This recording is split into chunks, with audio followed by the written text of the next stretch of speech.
Nostradamus says in his century 196, a man will be charged with the destruction of temples and sects altered by fantasy. He will harm the rocks rather than the living, ears filled with ornate speeches. This man will be born and by his greatest spiritual power will abolish the utility of temples, churches, mosques, and any other ritualistic religions. The establishment of a concept of God within the human body, as was mentioned by the Vedic rishis many thousands of years ago, will be revived, centering this man. And this will be the new universal religion, which is oneness, as we are witnessing in our life through this man named Diamond. Seeing him in dreams, trances, meditation, and reality in his lifetime as well as after so many years of his demise. Myriads of people, irrespective of religions, races, sexes, and ages, are transformed into Brahma or Supreme Self. There are innumerable examples happening in our daily life. So long, religions were based on dualism, which means you are the Lord and I am the servant. But old Vedic rishis have announced thousands and thousands of years ago, I am Brahma, Aham Brahmasmi, or the Supreme One. Every human being has the birthright of becoming Supreme Being. After the establishment of this oneness among the humanities, the traditional religions will be wiped out, establishing the human being on a supreme place, as is revealed by some discussions of Diamond. On 15 February 1961, Diamond said, addressing to the listeners, so long nobody said properly what is religion, because this term itself carries no sense. Only some sermons, you do this, you do that, then you will have religion. So, what is religion? Swami Vivekananda has divided religion into four parts: 1. Symbolism or ritualism, 2. Mythology, 3. Philosophy, and 4. Mysticism. Only divisions and divisions. So many times I told you that I am holding the human beings, and this proof is borne by you when you say, we have seen you and are seeing you within our bodies. My own life power, being manifested spontaneously, takes my form and is manifested in thousands of people like you. There is no other greater truth than this. What you are seeing is the truth. So you say loudly that the truth which holds us is your form. Otherwise, there is no religion. Only a vague term has been given to religion so long.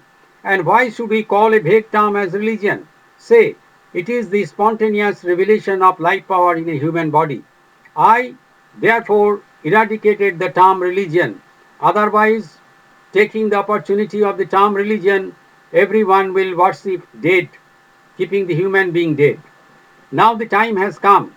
You have had the right to say by the grace of God, oh man, you are Brahma, not after death, but in this life. Remember the sayings of the rishis of Upanishads.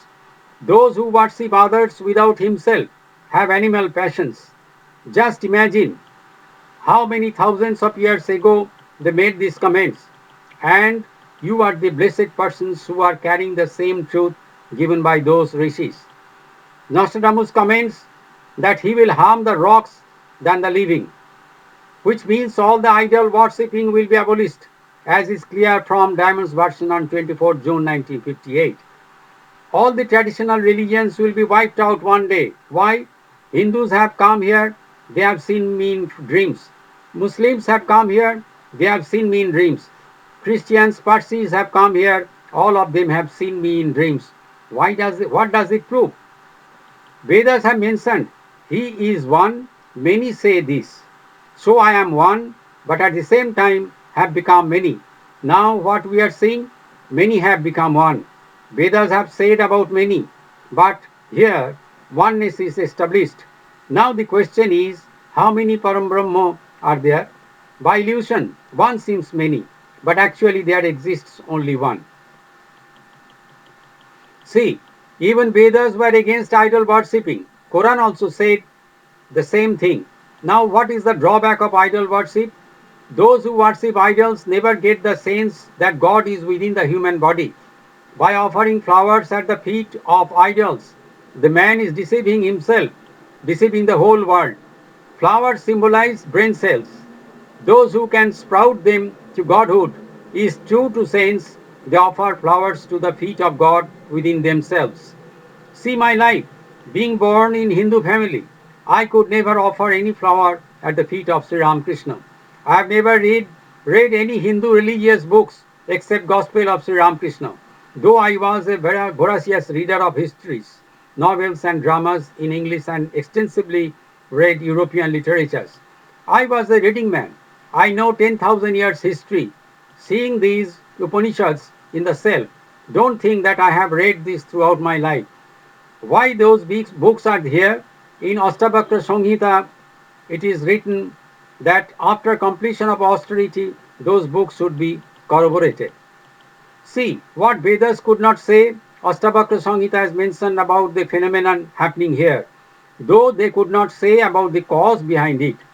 Lastly, I should quote from Swami Vivekananda a few lines. In his complete works, he is saying, the ideal of a universal religion, so far it is all right theoretically, but is there any way of practically working out this harmony in religions? We find that this recognition that all the various views of religions are true has been very old.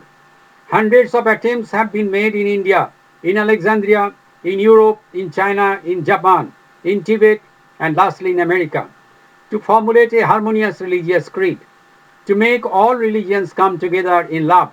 They have all failed because they did not adopt any practical plan.